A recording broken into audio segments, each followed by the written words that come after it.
semuanya, kembali lagi di podcast Suara ASN, ruang diskusi santai tapi berbobot. Satu cita membangun infrastruktur Indonesia yang adil, kuat, dan berkelanjutan.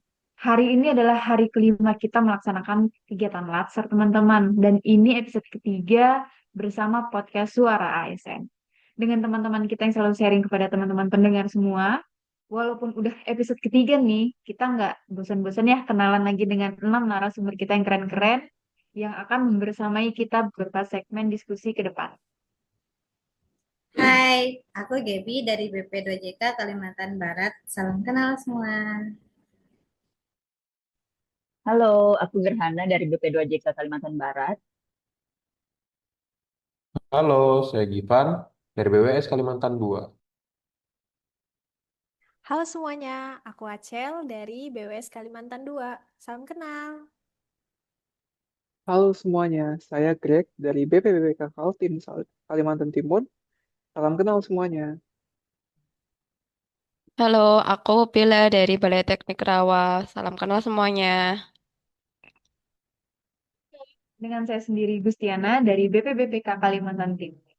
Oke, untuk mereview agenda kita seminggu ke belakang nih teman-teman. Kita kan udah berjalan mengikuti kegiatan Latsar Batch 2 dengan 4 hari kita bersama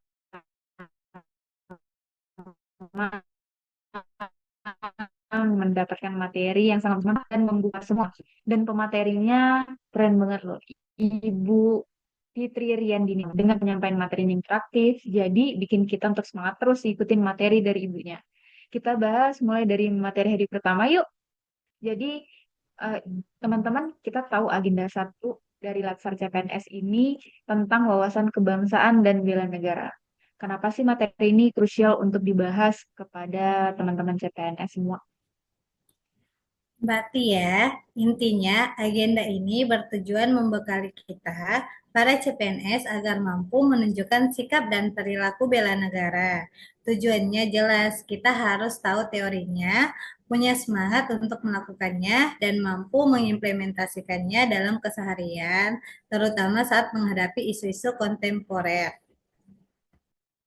Berarti bukan cuma teori aja ya, tapi ada juga kesiapan mental dan fisiknya. Tepat sekali, karena ancaman terhadap bangsa kita itu nyata. Bukan lagi hanya perang fisik, tapi juga ancaman di berbagai bidang. Bicara tentang ancaman nih teman-teman, kita kan udah melalui sejarah yang cukup panjang mulai dari dulu masa kerajaan, kita saling bersaing tuh antar kerajaan em, tiap wilayah-wilayahnya. Lalu datang lagi Belanda dengan sekutunya, dengan politik yang pemecah belahnya itu. Dan ini yang membuat perlawanan kita selalu gagal.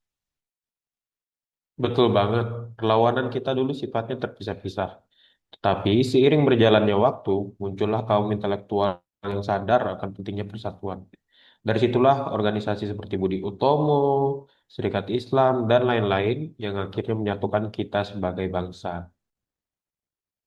Dan dari perjuangan itulah lahir 4 konsensus dasar yang jadi fondasi negara kita, bukan?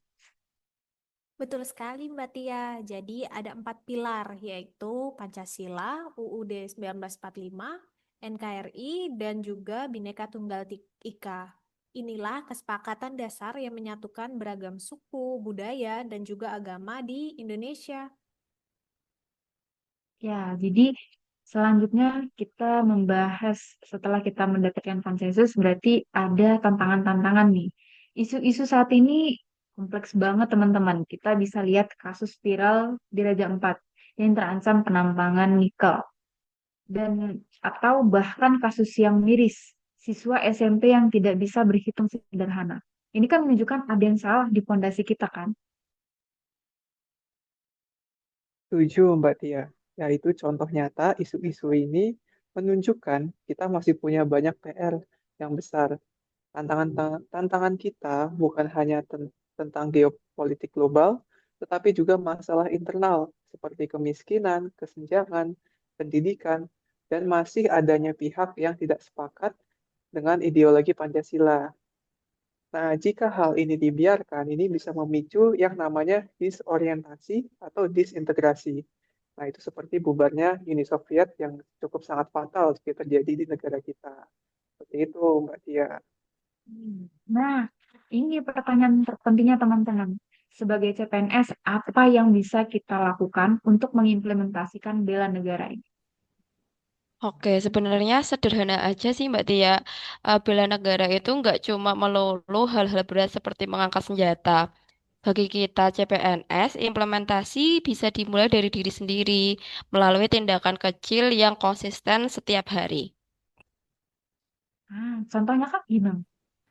Misalnya, disiplin kerja dan kolaborasi, lalu memiliki integritas tinggi, dan yang paling penting, memberikan pelayanan tanpa diskriminasi kepada seluruh masyarakat. Semua ini harus selaras dengan core values berakhlak ASN. Jadi, bela negara adalah bagian dari pekerjaan kita sehari-hari. Lanjut lagi nih kita ngobrol tentang materi hari kita yang kedua, yaitu soal isu-isu strategis kontemporer. Yang ternyata nggak cuma lokal loh, tapi juga efek dari perubahan global yang cukup kompleks. Bahkan kita lagi ada di masa pergeseran geopolitik dari era unipolar ke multipolar. Betul banget nih Kak Tia. Kalau kita lihat, banyak isu yang muncul, mulai dari korupsi, narkoba, terorisme, proxy war, konflik kepentingan, pinjaman online ilegal, sampai judi online. Semuanya itu ancaman nyata buat kedaulatan, stabilitas, dan keutuhan NKRI. Nah, sebagai ASN nih, gimana sih kita harus bersikap menghadapi isu-isu tersebut? Saya pribadi sangat menyadari kita memang tidak boleh pasif atau netral. Justru kita harus berpikir kritis, menjaga integritas, dan aktif jadi bagian dari solusi baik di kantor maupun di masyarakat. Misalnya, soal judi online dan pinjol ilegal, saya harus menjauhkan diri dari godaan itu dan sekaligus jadi agen edukasi di lingkungan saya. Berarti peran kita bukan cuma menghindari, tapi juga memberi contoh, bukan? Benar sekali. Dan menurut saya penting untuk kita memahami yang namanya model pentahelix, yaitu government, akademia, bisnis, community, dan media. Dengan kolaborasi lintas sektor seperti ini, masalah publik bisa ditangani lebih efektif. Kalau gitu aksi nyatanya apa yang sebaiknya kita lakukan nih untuk setelah kita memahami konteks dari isu-isu tersebut? Nah, implementasinya Mbak Tia yang sudah disebutkan sama Mas Kifan, Mbak Acel. Jadi pertama sebagai ASN kita harus meningkatkan yang namanya literasi digital. Kedua, kita juga harus membagikan informasi edukatif tentang bahayanya berita bohong, hoax, pinjol, terus judol lewat media sosial.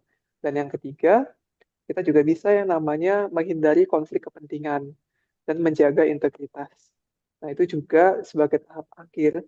Contohnya kita harus nih membangun kolaborasi kerja yang sehat di antara satu unit. Nah, di tempat kerja, kerja kita masing-masing. Seperti itu. Jadi kesimpulannya gimana, teman-teman?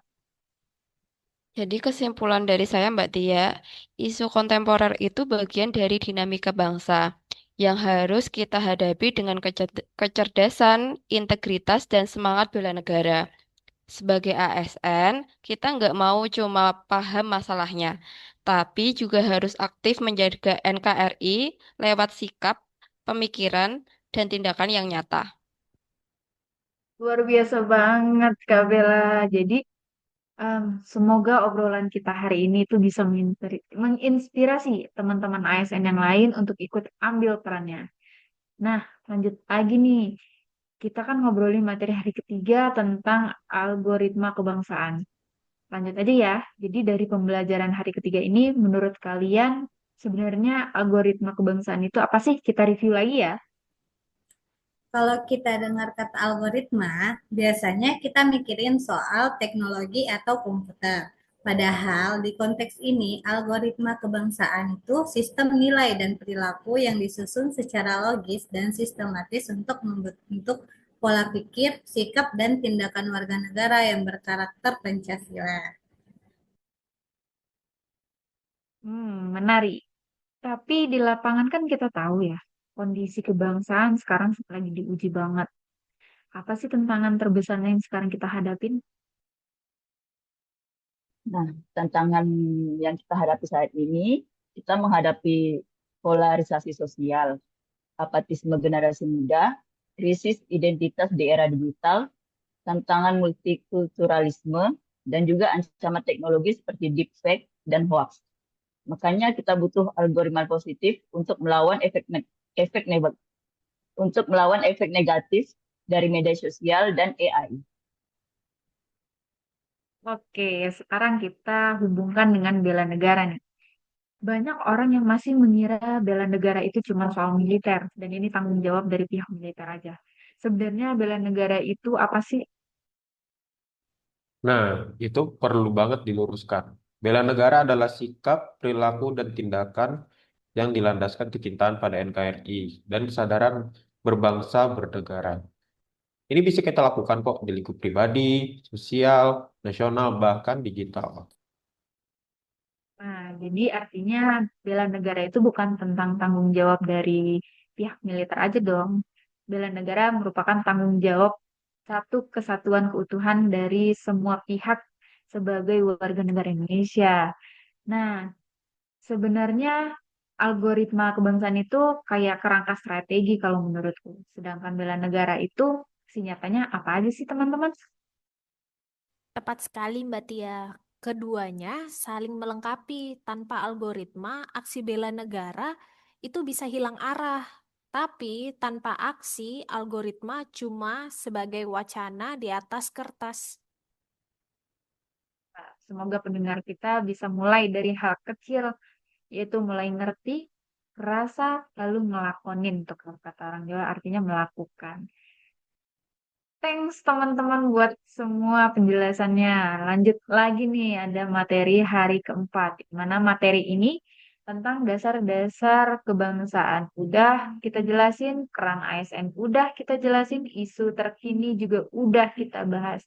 Nah, materi-materi yang dasar yang perlu kita pahami sebagai ASN juga sudah kita dapatkan. Saatnya kita masuk ke bagian bagaimana kita menganalisis sesuatu dengan menggunakan kemampuan berpikir kritis. Sebelum kita membahas tekniknya, kita bedah dulu nih, gimana sih alur kita berpikir untuk memilih topik yang kritis. Nah, benar banget Mbak Tia. Jadi, eh, tentang topik hari keempat ini sangat menarik karena kita menentukan berpikir kritis untuk melihat topik yang kritis juga. Nah, itu sangat dibutuhkan. Kenapa? Karena untuk menyelesaikan sebuah masalah secara tepat dan sasarannya sesuai, tanpa membuang-buang waktu dan biaya yang tidak diperlukan, itu caranya dengan melalui beberapa tahap. Nah, mulai yang pertama itu mengidentifikasi isu yang sedang hangat dibicarakan. Jadi tidak isu-isu yang biasa saja ataupun yang tidak ada urgensinya. Kemudian tahap keduanya yaitu dalam bentuk sajian data, fakta, dan apa dampaknya. Apabila isu tersebut tidak diselesaikan segera, nah setelah itu kita buatkan rumusan isu yang terdiri dari pernyataan negatif agar topik yang dirumuskan jelas dan fokus terhadap inti masalah. Nah, dari pernyataan tersebut, kita bisa membuat sebuah gagasan yang kreatif yang bisa menyumbangkan kontribusi nih pada visi, misi, dan tusi dari unit organisasi kita, serta memberikan penguatan nilai-nilai yang diperlukan sesuai cara berpikir kritis itu. Seperti itu, Mbak Tia. Wih, keren banget Kak Greg atas penjelasannya. Oh iya, saat ini kita mengidentifikasi isu skill apa sih yang yang mempengaruhi dari proses-prosesnya. Jadi ada 3 skill yang kita butuhkan dalam identifikasi isu yang ada di sekitar kita. Yang pertama, environmental scanning.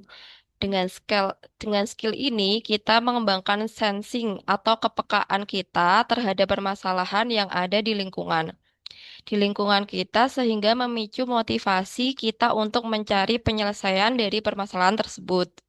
Kemudian yang kedua yaitu problem solving. Melalui skill problem solving ini, kita dapat mengidentifikasi masalah tersebut, mencari tahu kenapa tidak berjalan sesuai dengan harapan, dan menentukan tindakan atau solusi untuk memperbaikinya. Pada akhirnya, kita mengontrol isu untuk menjadi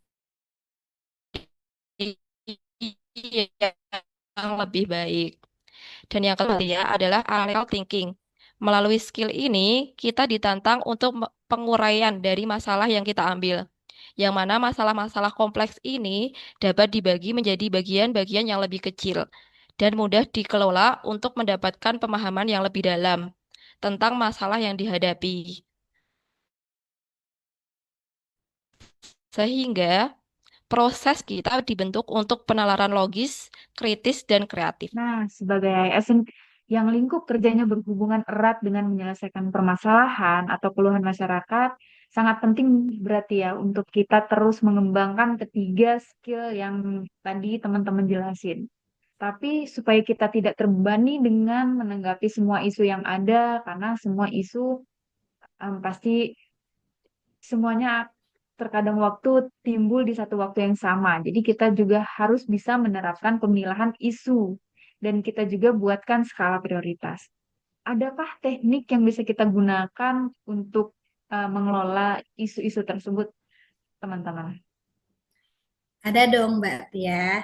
Jadi, supaya kita menyelesaikan permasalahan tepat sasaran, ada dua teknik yang bisa kita gunakan, yaitu teknik APKL yang berfokuskan pada problem solving berbasis kualitas dan teknik USG yang umumnya digunakan untuk menentukan skala prioritas.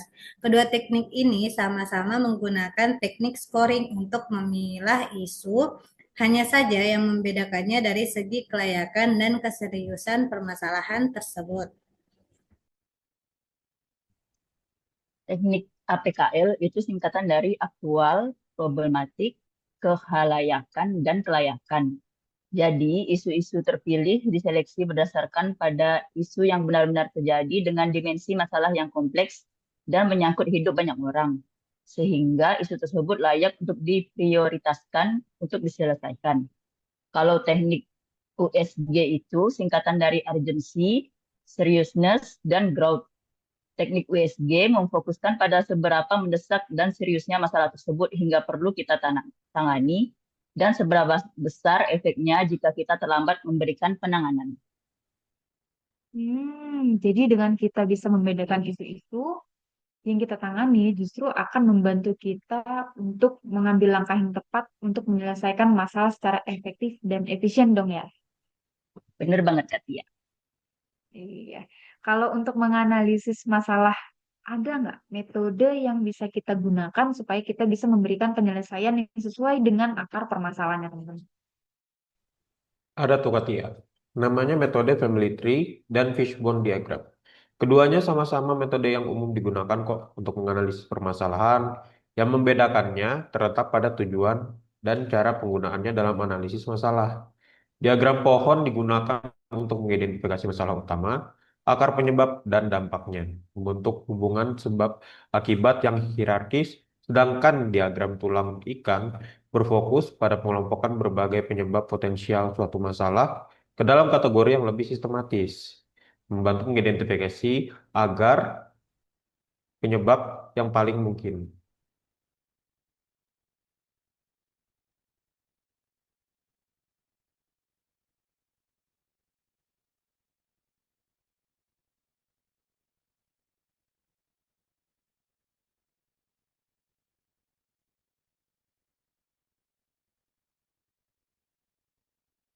Wah, menarik nih untuk didalami. Bisa dijelasin lagi nggak gimana sih cara kerja dari kedua metode itu, Kak? Oke, aku coba jelasin ya. Untuk family tree itu bertujuan untuk mengidentifikasi masalah utama, akar penyebabnya, dan dampak dari isu suatu masalah, dan membantu memahami hubungan sebab akibat secara hierarkis. Cara penggunaannya dimulai dengan menentukan masalah utama yang ingin dipecahkan, lalu diletakkan di bagian tengah diagram, lalu diidentifikasi akar penyebab masalahnya, baik penyebab langsung maupun tidak langsung. lalu ditempatkan di bawah masalah utama. Hierarki terakhir terdiri dari dampak dari masalah utama yang ditempatkan di atas masalah utama. Benar banget Mbak Acel. Saya juga tambahin ya. Jadi, Fishbone diagram ini bertujuan untuk mengidentifikasi berbagai penyebab nih potensi dari suatu masalah dengan pengelompokannya ke dalam kategori tertentu. Nah, caranya bagaimana? Caranya itu dengan menempatkan akar permasalahan di kepala ikan, di fish head-nya itu. Lalu, penyebab potensialnya dikelompokkan ke dalam kategori-kategori lain seperti manusia, metode, mesin atau peralatan, bahan, pengukuran, dan lain-lain ya. Nah, kemudian akhirnya penyebab-penyebab ini diidentifikasi dan ditempatkan sebagai tulang ikan yang mengarah ke ujung atau kepala ikan tadi. Seperti itu, Kak Dia. Wow, jadi dengan metode tadi kita bisa fokus lagi nih dalam menyelesaikan masalah-masalah yang dengan melihat dari akar permasalahannya ya. Ini nih skill-skill yang kita butuhkan sebagai ASN yang menjadi penggerak perubahan birokrasi yang lebih baik supaya masyarakat terlayani sepenuhnya. Jadi teman-teman, selama 4 hari bersama kita mendalami materi bersama, banyak banget pengetahuan-pengetahuan baru yang bisa kita dapatkan dari pemateri, hingga tugas-tugas yang diberikan pun sangat-sangat membantu kita dalam mengembangkan lagi skill-skill yang kita perlukan dalam mengemban tugas kita ke depan. Harapannya pengetahuan dan pengembangan skill ini nggak berhenti di masa latsar aja ya, tapi saat kita sudah menjalankan tugas kita sebagai ASN, kita terus mengupgrade diri untuk membawa perubahan ke arah yang lebih baik lagi. Oke, terima kasih teman-teman semua narasumber yang udah membagikan ilmunya serta para pendengar yang sudah menyaksikan podcast Suara ASN sampai hari ini. Untuk closing, izinkan saya untuk menyampaikan pantun. Teman-teman bantu jawab cakep ya. Ya, Mentari pagi menyapa mesra, Cakep. cakep. Cakep. menyinari bumi penuh cinta. Cakep. Cakep. Sampai jumpa di cerita selanjutnya. Mari bersama menebar kebaikan untuk semua. Cakep. Cakep. Satu lagi, pagi cerah pergi bersepeda, Cakep. Cakep. menyusuri jalan sampai perbatasan. Cakep. Cakep. Bersama kita bangun bangsa, jayalah PU-ku, salam infrastruktur berkeadilan. Cakep. Sampai bertemu di episode selanjutnya.